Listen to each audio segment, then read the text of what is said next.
Hi guys, welcome to a brand new episode of AB and the Films. Little lady, where, oh, where, oh, where did you learn to dance?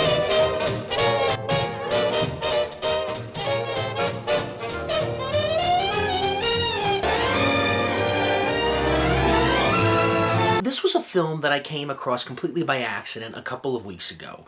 I never knew that Donald O'Connor and Debbie Reynolds did another movie together. Never knew that, because I've been watching Singing in the Rain for 20 years. So I never knew they did another movie together, especially under the MGM name. And this came out 1 year after Singing in the Rain. So they did this right afterwards. So I was really excited to see this movie. I saw some of the dance number sequences. I saw Where, oh, where did you learn to dance? I love that sequence. That's a great song, great dancing. I was really excited to see this movie. I sat down and watched it, and I was kind of underwhelmed by it. I was really surprised. Yeah, I was looking for, because lately I've been watching movies from Turner Classic Movies. You know, I saw Meet Me in St. Louis earlier. I saw An American in Paris a couple months ago. And now I'm sitting down and watching this one. And I gotta say, I wasn't too thrilled by it. It was actually kind of boring.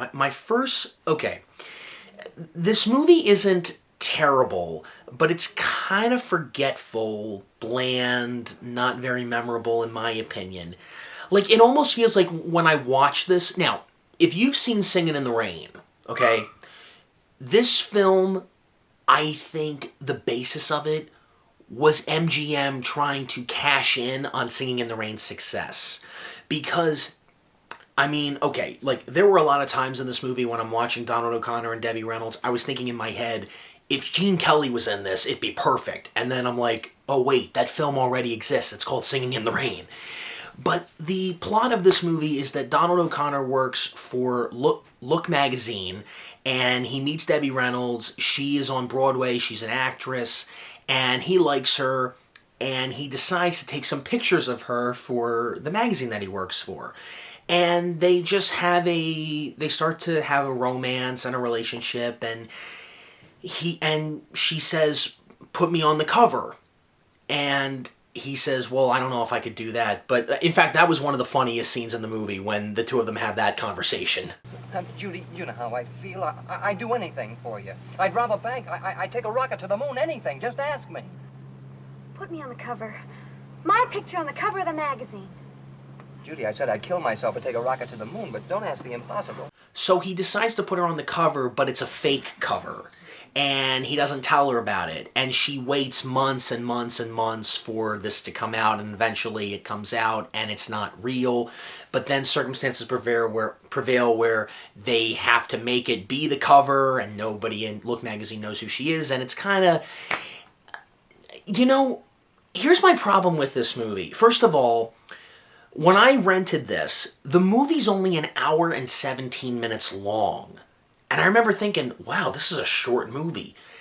It felt like it was 2 hours. Like, I was so bored by a lot of this movie, because most of the movie, at least a good 30 minutes of this film, is just a montage of Donald O'Connor and Debbie Reynolds taking pictures. Melvin and, what's her name? Judy. It's just a montage of them taking pictures. There's no scenes of them having a relationship. They're just taking pictures, and then boom, all of a sudden he likes her, and she's not sure if she really likes him because there's this other guy, and he's even blander than everybody else in this movie. But it's just... Now, again, you could probably say, well, it was 1953, you know, you didn't really have a lot of scenes like that. No. Look at Singing in the Rain, which came out a year earlier. When you watch the scenes between Gene Kelly and Debbie Reynolds, it works because you can see the romance blossom. They have moments together, and eventually it gets to the end. Now, we know they're going to end up with each other the minute they meet in the beginning of the movie. That's how every movie, a lot of movies were like that then. And we kind of know that's going to happen between Donald O'Connor and Debbie Reynolds. In fact, the movie's called I Love Melvin. What do you think? We know what's going to happen. But it doesn't...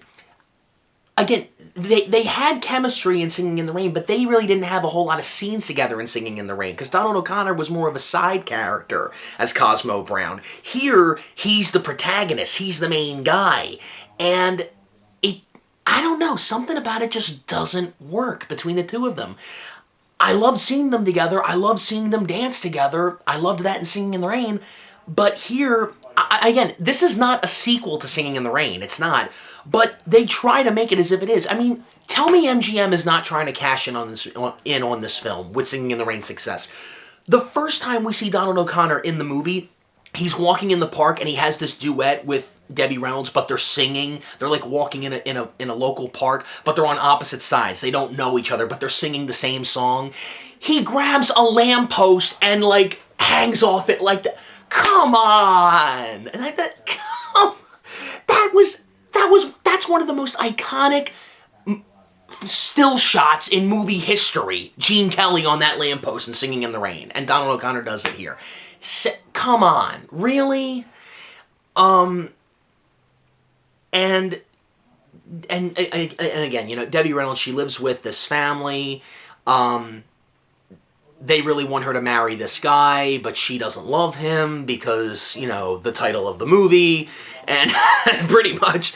And Donald O'Connor, here's the thing with Donald O'Connor in this movie. He comes off as a guy that's kind of a creep in a way, but not in a way that you're rooting for him. Almost in a way like, I don't know what this guy's thinking. But he but he does it in like, I don't know. Let me tell you this. In Singing in the Rain, he's memorable and he's so funny in that because he has a lot of funny scenes because that was part of his character as Cosmo Brown. Here, he's just, you know what it is? I got it. He's supposed to be the protagonist. He is written so bland and so dull and so boring. Yeah, he loves Debbie Reynolds and he's a photographer for Look magazine, but that's it. That's it. That's all that's there to his character. I don't see anything else. I'm not getting it. And I was really underwhelmed by this. Now, I will say this. Does this movie have any positive things in it, other than the fact that we see Donald and Debbie together again in a movie? Well, there's that. But the scene, my favorite scene in this, which was the scene I saw on YouTube, which led me to discover this movie and want to watch this movie, which was the sequence, Where Did You Learn to Dance? That sequence, I think, could have been in Singing in the Rain. Where, oh, where did you learn to dance?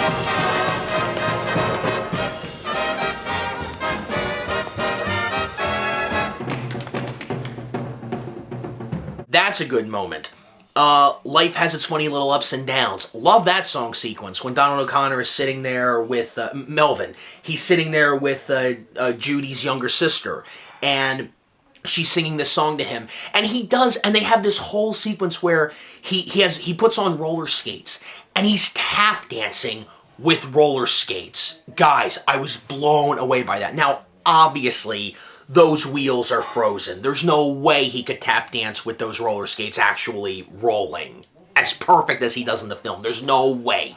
They must have glued those wheels tight so that he could tap dance in them. Still, it's very effective. Very good. But as far as the story and the characters go, which is what is supposed to make a movie a good movie, all of that is sidetracked for a forgettable, excuse my language, half-ass story. It feels like they didn't care about the story, they didn't care about the characters, they just wanted Donald O'Connor and Debbie Reynolds together. Hey, they were in Singing in the Rain last year. That's one of the best films of all time. It was a big hit in 1952. It's still a big hit today. Let's do the same thing here. We'll cash in on the success. That's what it feels like MGM did with this movie. And I'm sorry, really underwhelming. I was really surprised. I thought I was going to love this movie like I love Singing in the Rain, but not the same movie. It's really not. It's got some good things in it, but very forgettable movie. And I can't recommend the movie, but I definitely recommend the clips that I saw on YouTube, especially that song sequence, Where Did You Learn to Dance? That's a great sequence. But other than that, just a forgettable movie. I'm sorry. So those are my thoughts on I Love Melvin, and I will see you guys in the next review. Take care.